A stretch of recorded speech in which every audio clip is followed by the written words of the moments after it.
La plateforme santé, nous, qu'est-ce qu'on a décidé de faire? Pourquoi je me suis impliqué avec le Parti conservateur? C'est que c'est le seul parti qui désire faire une refonte du système de santé à la base même. Parce que le problème de notre système de santé, c'est que la structure, elle est défaillante. Le candidat d'Argenteuil du Parti conservateur du Québec, le Dr Karim El Ayoubi, a tenu une conférence de presse le 2 septembre dernier portant sur les propositions de son parti concernant le domaine de la santé. Son discours portait notamment sur 5 points principaux de la campagne du Parti conservateur. Le premier point, c'est augmenter les effectifs médicaux. Les points ne sont pas en ordre d'importance, naturellement. Pourquoi on veut augmenter les effectifs médicaux? Eh bien, quand on se compare aux autres pays de la planète qui performent mieux que nous en matière de santé, on se rend compte qu'ici, on a environ 2,5 médecins par 1000 habitants au Québec. Dans d'autres pays plus performants, on a souvent des ratios de 3, 3,5, même ça dépasse souvent 4. Alors, qu'est-ce qu'on s'est dit? Et il y a des moratoires qui disent qu'il manque à peu près 1000 médecins de famille au Québec, qu'il manque environ 2000 médecins au Québec. Donc, nous, ce qu'on veut faire, on veut rapidement faire en sorte qu'il y ait 2000 médecins de plus sur le marché.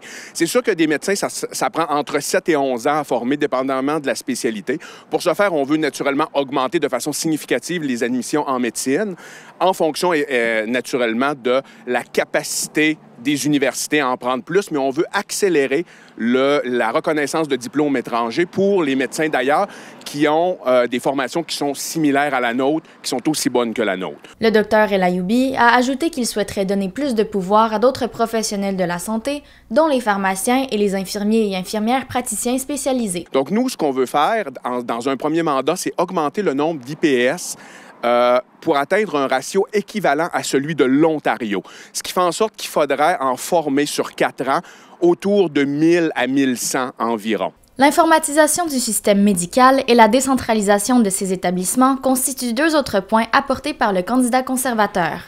Un autre point qui est très important ici, parlons de la décentralisation du système de santé. Qu'est-ce qu'on appelle décentralisation du système de santé? C'est qu'on veut que les décisions se prennent beaucoup plus près des patients et que la gestion se prenne plus près des gens de terrain. On veut pour ce faire rapatrier des structures ministérielles, des gens qui des gestionnaires qui travailleraient beaucoup plus près du patient. En l'occurrence, on voudrait que dans chaque établissement, il y ait un CMDP, Conseil des médecins, dentistes et pharmaciens, que dans chaque établissement, il y ait un DSP, directeur des services professionnels, pour gérer la qualité de l'acte très près des patients.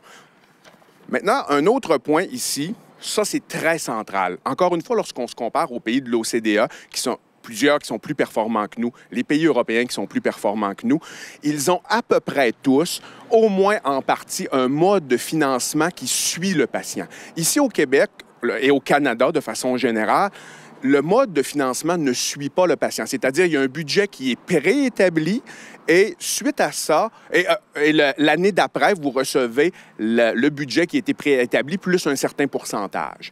Nous, ce qu'on veut faire, on veut imiter ces pays-là et avoir un mode de financement par épisode de soins. C'est-à-dire, plus l'hôpital voit de patients, plus il a un financement, plus il est efficace, plus il est efficient, meilleur est son financement et plus il voit des patients vulnérables, entre autres. Il y a d'autres facteurs, mais globalement, c'est ça. Ça, ce qui est très intéressant, c'est que le patient est vu comme une source de revenus et non une source de dépenses. Ça incite beaucoup les gestionnaires à se concurrencer les patients. Et nous, on croit fondamentalement au Parti conservateur du Québec à l'importance de la concurrence. Le candidat a plus tard clarifié que le parti avait l'intention de lancer des projets pilotes pour tester ce modèle de financement pour les hôpitaux et que ce nouveau système ne s'appliquerait pas aux petits hôpitaux en région ni aux hôpitaux universitaires dans la métropole. On veut permettre l'émergence d'un système privé qui va concurrencer le système public.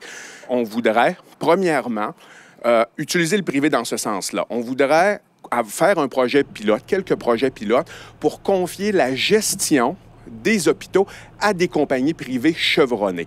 Le parti propose également de retirer l'interdiction de la pratique mixte pour les médecins afin de leur permettre de travailler dans les secteurs publics et privés en même temps. Pour les patients, l'inscription à une assurance privée à la place de l'assurance à travers la RAMQ deviendrait également possible. L'avantage, c'est qu'on respecte le choix des gens. Pourquoi faudrait me noter les gens qui pourraient avoir une assurance qui leur convient mieux? Les besoins des citoyens, les besoins des familles sont hétérogènes. C'est pas vrai qu'il faut absolument que ce soit l'État qui décide tout et que les gens n'aient pas la possibilité d'aller chercher quelque chose qui leur conviendrait le mieux.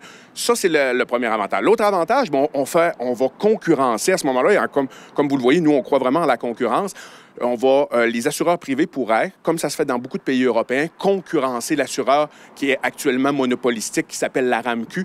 Et les deux, en se concurrençant, pourraient se bonifier l'un l'autre, comme ce qu'on voit ailleurs.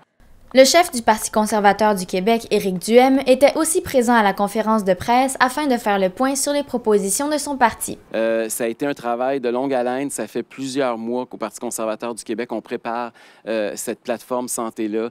Il y en a été question avec nos 800 membres lors du congrès qui a eu lieu à Québec en novembre dernier. On a tenu aussi au printemps dernier un important colloque avec des experts à tous les domaines au niveau de la santé pour bonifier l'offre qu'on propose incluant les conservateurs québécois. Et elle est d'autant plus urgente que devant nous, on a 4 partis qui continuent à brasser le même vieux monopole public inefficace. Puis je veux vous citer 4 données qui sont sorties au cours des 48 dernières heures, juste pour vous donner une idée de quoi. Puis ces manchettes-là, j'aurais pu en trouver des milliers depuis 40 ans parce que c'est toujours le même problème avec notre système de santé inefficace au Québec. Mais j'entendais pas plus tard qu'hier que 20 % de la population n'a toujours pas accès à un médecin de famille ou à un groupe de médecine familiale. Ça, c'est une promesse rompue de la CAQ. On nous avait promis qu'on aurait accès à l'intérieur d'un certain nombre d'heures. On apprend aussi qu'il y a 2 fois plus de gens qui sont maintenant sur la liste d'attente du guichet d'accès depuis l'arrivée au pouvoir de François Legault. On parle maintenant de 834 000 Québécois qui sont en attente sur ce guichet d'accès. Ou c'est un guichet, il n'y a plus d'accès, c'est un guichet d'attente qu'on devrait appeler ça.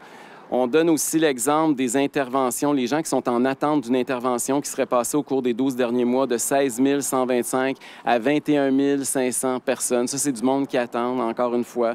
Les opérations, c'est encore pire. Il y en avait 144 771 l'an dernier. Aujourd'hui, on en a 155 008. Puis je pourrais passer la journée à sortir des statistiques, mais je pense que vous le savez tous que le système de santé au Québec ne fonctionne pas. Les Québécois qui choisissent d'aller se faire soigner ailleurs, c'est parce que le système de santé est trop inefficace ou les listes d'attente sont trop longues au Québec. Il faut prendre conscience que c'est ça d'abord et avant tout. C'est pas parce que ça le tente d'aller faire une balade à Hawkesbury. Et donc, nous, ce que l'on espère, c'est d'abord d'avoir une rétention, c'est-à-dire que les Québécois continuent à se faire soigner au Québec parce que notre système de santé va être beaucoup plus performant. Et même, pourquoi pas, d'attirer des Ontariens, qui sait, si notre système de santé continue à s'améliorer. Je pense que ça serait le bon message. Là, présentement, moi, c'est un peu honteux de voir que les Québécois qui veulent avoir des meilleurs soins sont obligés de s'exiler en Ontario. Il y a quelque chose là-dedans de gênant en tant que Québécois. Là.